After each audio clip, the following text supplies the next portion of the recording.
be thy curse, my son. Only obey my voice, and go fetch me them. And he went and fetched, and brought them to his mother, and his mother made savory meat, such as his father loved.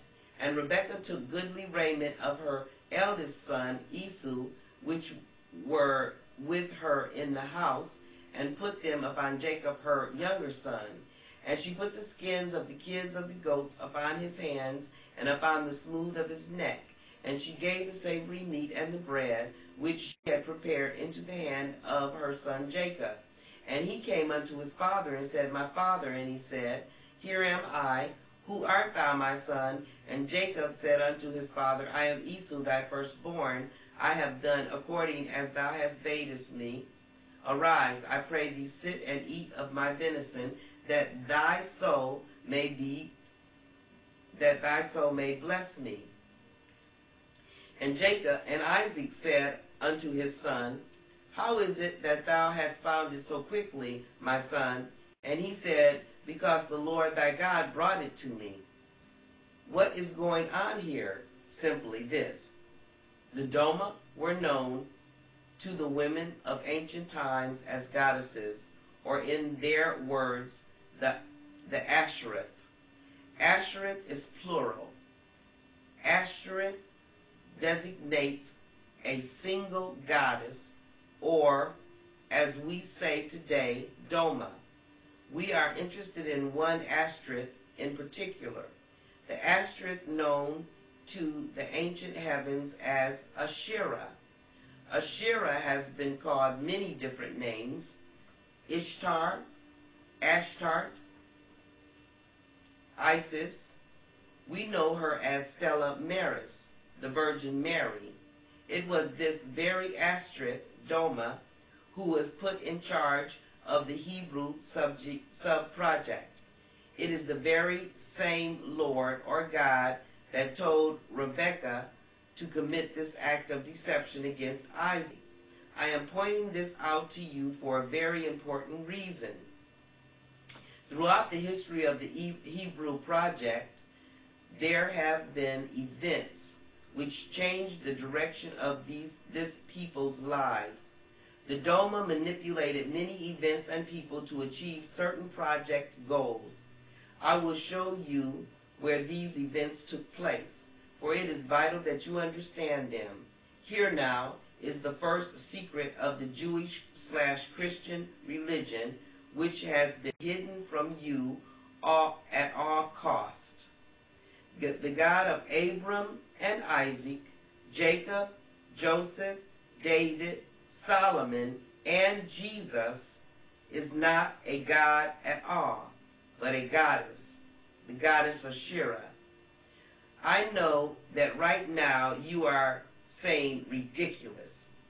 This is exactly how I want you to feel.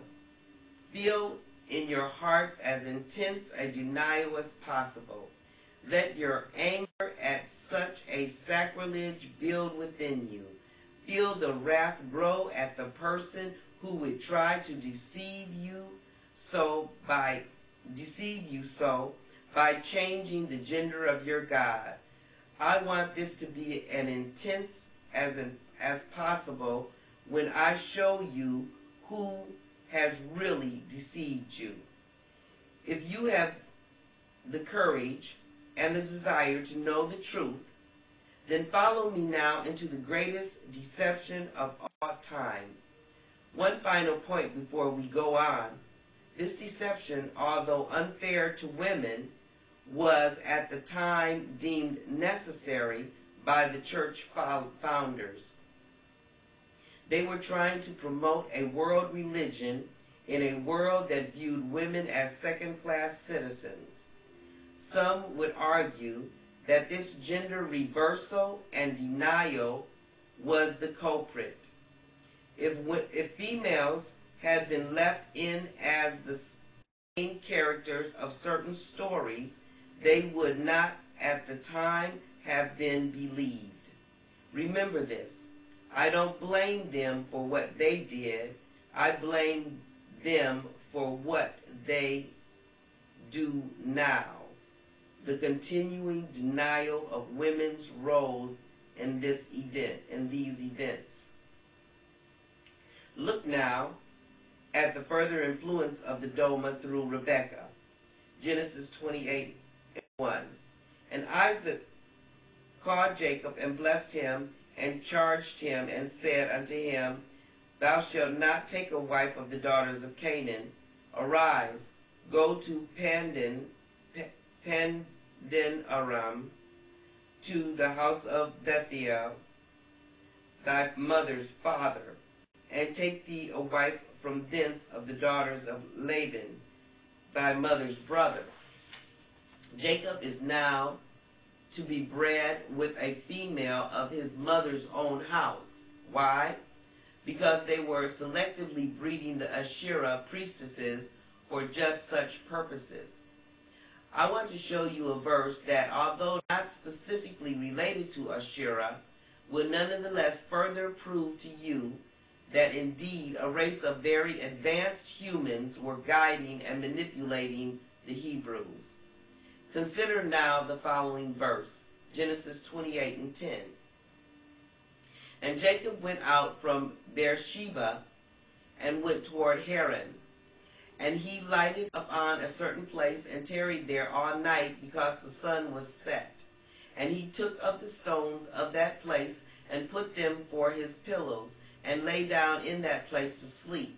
And he dreamed, and behold, a ladder set up on the earth, and the top of it reached to heaven.